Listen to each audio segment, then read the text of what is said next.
அமித்ஷா வந்து சென்ற சில நாட்களிலேயே அறிவாலயத்தில் நடந்த மாற்றம். பரபர பின்னணி என்ன? கடந்த வாரம் மதுரையில் பாஜகவின் பொதுக்குழு கூட்டம் நடந்தது. இதில் பாஜகவின் பிரமுகர்கள் அனைவரும் மாநில, மண்டல, மாவட்ட அளவில் கலந்து கொண்டனர். இந்த கூட்டத்திற்கு வருகை தந்த அமித்ஷா 2026 தேர்தலை குறிவைத்தும் திமுகவின் ஊழல் ஆட்சியை அகற்ற வேண்டும் எனவும், தேர்தலுக்கு இன்னும் 10 மாதங்களே இருப்பதால் நாம் வேலையை தீவிரப்படுத்த வேண்டும், தொகுதி மற்றும் பங்கீடு இதுகுறித்து டெல்லி மேலிடம் பார்த்துக் கொள்ளும், நீங்கள் கள வேலையை துவங்க வேண்டும் என்றும், அதிமுகவினரிடம் இணக்கமாக இருந்து அனைத்து தொகுதிகளிலும் பிரச்சாரத்தை மேற்கொள்ள வேண்டும், குறிப்பாக திமுகவின் எதிர்ப்பு மனநிலையை நாம் வாக்குகளாக அறுவடை செய்ய வேண்டும் என நிர்வாகிகளுக்கு உத்தரவிட்டு சென்றுள்ளார். இந்த நிலையில் அமித்ஷா வந்து சென்ற அடுத்த நாள் முதல் பாஜக மற்றும் அதிமுக இடையிலான கூட்டணி மற்றும் தொகுதி குறித்த பேச்சுவார்த்தைகளையும் தாண்டி திமுகவின் எதிர்ப்பு மனநிலை, குறிப்பாக பாஜகவினர் மத்தியில் 2026 தேர்தலை குறிவைத்து மாவட்ட அளவிலான களப்பணிகள் துவங்கிவிட்டது. அமித்ஷா வந்து சென்று இன்னும் 10 மாதங்கள் இருக்கின்றன, வேலையை துவங்குங்கள் என உத்தரவிட்டு சென்ற நிலையில் பாஜக நிர்வாகிகள் உற்சாகமாக வேலை பார்க்க துவங்கியது திமுகவிற்கு சற்று கலக்கத்தை ஏற்படுத்தியுள்ளது.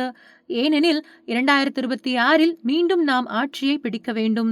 எப்படி 2024 தேர்தலில் 40 தொகுதியையும் கைப்பற்றினோமோ, அதற்கு முன்பு நடந்த உள்ளாட்சி தேர்தலில் பெருமளவில் நாம் வாக்குகளை பெற்றோமோ, அதற்கு முன்பு நடந்த இடைத்தேர்தலில் நாம் எப்படி ஜெயித்தோமோ, அதே போல 2026 தேர்தலிலும் நாம் உற்சாகமாக பணி செய்து நம் ஆட்சியை தக்க வைத்துக் கொள்ள வேண்டும் என்ற நினைப்பில் இருக்கும் திமுகவிற்கு தற்பொழுது அதிமுக கூட்டணி பாஜகவுடன் இணைந்தது பெரும் கலக்கத்தை ஏற்படுத்தியது.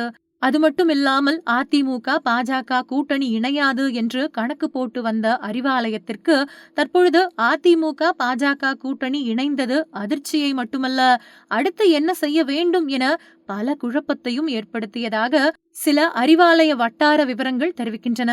இப்படி கூட்டணி உறுதியான பிறகு அமித்ஷா வந்து சென்ற அன்றே தேசிய ஜனநாயக கூட்டணி வெற்றி பெறும் என ராமதாஸ் பச்சை கொடி காட்டியது குறிப்பிடத்தக்கது. அது மட்டுமில்லாமல் பாமகவில் தற்போது உள்ள சூழலில் அதிமுக பாஜக கூட்டணிக்கு செல்லும் மற்றும் தேதிமுகவும் அங்கு இருப்பதால் அந்த கூட்டணி தற்பொழுது வலுவான கூட்டணியாக மாறிவிட்டது. எனவே இந்த முறை தேர்தலில் நாம் ஜெயித்தாக வேண்டும், அதற்கு கூட்டணி கட்சிகளை உறுதியாக வைப்பது மட்டுமில்லாமல் நிர்வாகிகளையும் உறுதியாக வைக்க வேண்டும் என அறிவாலயம் அமித்ஷா வந்து சென்ற 2 நாட்களில் பல கணக்குகளை போட்டுள்ளது.